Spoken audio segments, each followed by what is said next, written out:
Sir, सध्या रांजणगाव कारेगाव जिल्हा परिषद गटामध्ये राष्ट्रवादीला वातावरण कसं आहे?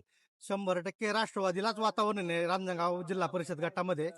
कारण की त्यासाठी मानसिंग पाटलांनी 15 ते 20 वर्षे भरपूर कामं केलेली आहेत. जनतेची कामं असो, कोविडमध्ये माझ्यासारख्या सर्वसामान्याच्या हातामधनं 8 जणांना मी माझ्या पाटलांच्या तर्फे इंजेक्शन पुरवलेले आहे बिना मोबदला. असे लोक 100% पाटलालाच मदत करतील आणि ते पाटलाचंच काम करतील. त्याच्यानंतर आपल्या मतदारसंघामध्ये जवळजवळ 30 ते 35 हजार लोकांचे नेत्र तपासणी करून 3,000 लोकांना जवळजवळ मोतीबिंदूचं ऑपरेशन त्यांच्या मार्फत केलेलं आहे. बिना मोबदला लोकांना घरपोच गाडी घ्यायला यायची, त्यांचा चहा पाणी नाश्ता ऑपरेशन करून त्यांना गाडी परत घरपोच सोडायची. अशी पाटलांची सर्वसामान्यांपर्यंत घरपोच कामं आहेत. त्याच्यामुळं ह्या इलेक्शनला मानसिंग पाटलांना कुणीही डावलणार नाही. अजून 2 उमेदवार देखील आहेत. महेश फंडसर आहेत, त्याचप्रमाणे निर्मलाताई आहेत. त्यांना वातावरण कसं आहे, काय वाटतंय? महेश बाप्पूंचं आणि निर्मलाताईंचं पण मोठ्या प्रमाणावरती काम आहे.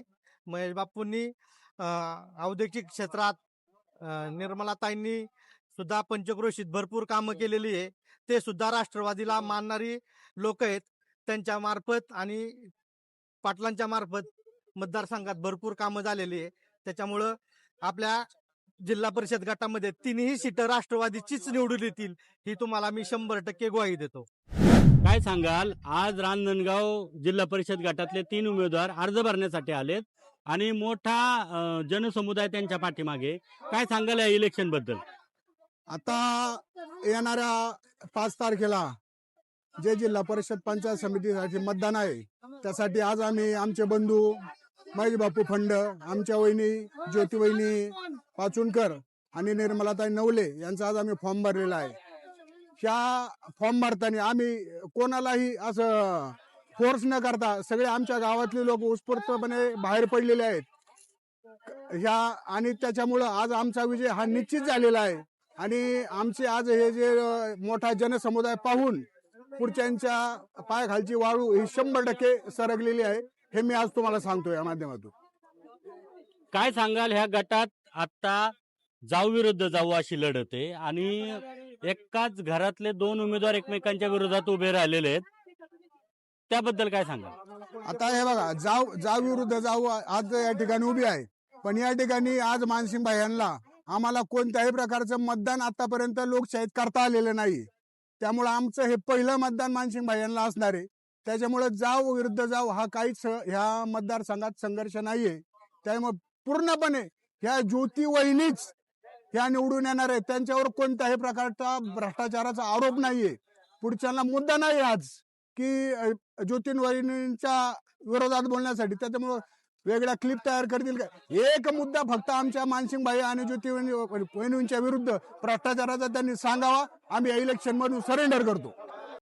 आज तुम्ही राष्ट्रवादीचे जे 3 उमेदवार आहेत जेडपी गटाचे, त्यांचा फॉर्म भरण्यासाठी आल्यात. तुमचं प्रथमतः गावाचं नाव सांगा आणि तुमच्या गावात ज्या ज्या समस्या होत्या त्या राष्ट्रवादीच्या माध्यमातून सुटलेल्या आहेत का? माझं गाव ढोकसांगवी आहे आणि माझं माहेर पण गणेगाव खालसा ह्याच गटातलं आहे.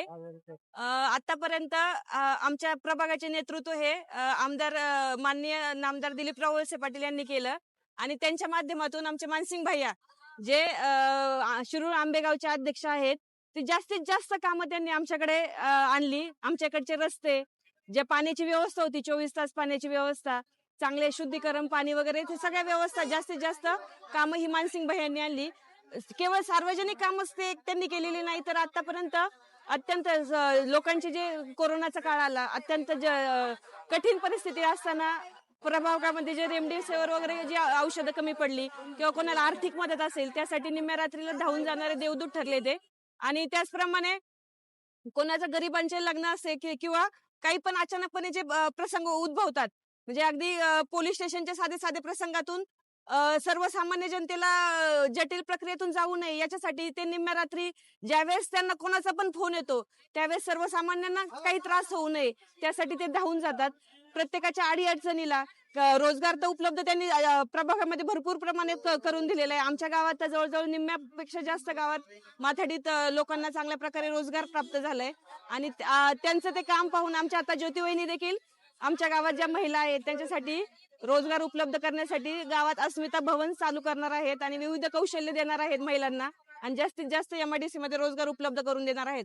आणि निर्मलाताई सांगायचं झालं तर निर्मलाताईंनी कारेगावात जे सरपंचपद झाल्यानंतर जी कामं केली ती अत्यंत चांगल्या प्रकारे कामं केलेली आहे निर्मलाताईंनी.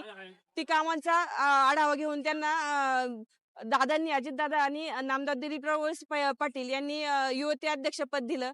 त्यांचा तो कामाचा त्यांनी जी कामं कारेगावात केलीत आम्ही त्यांना पंचायत समितीत निवडून देऊन आमच्या गावाला पण त्यांचा लाभ घेणार आहोत 100%. ही दोन्ही पण ज्योती वहिनी पाचुनकर आणि निर्मलाताई हे जास्तीत जास्त मताने निवडून येणार आहेत.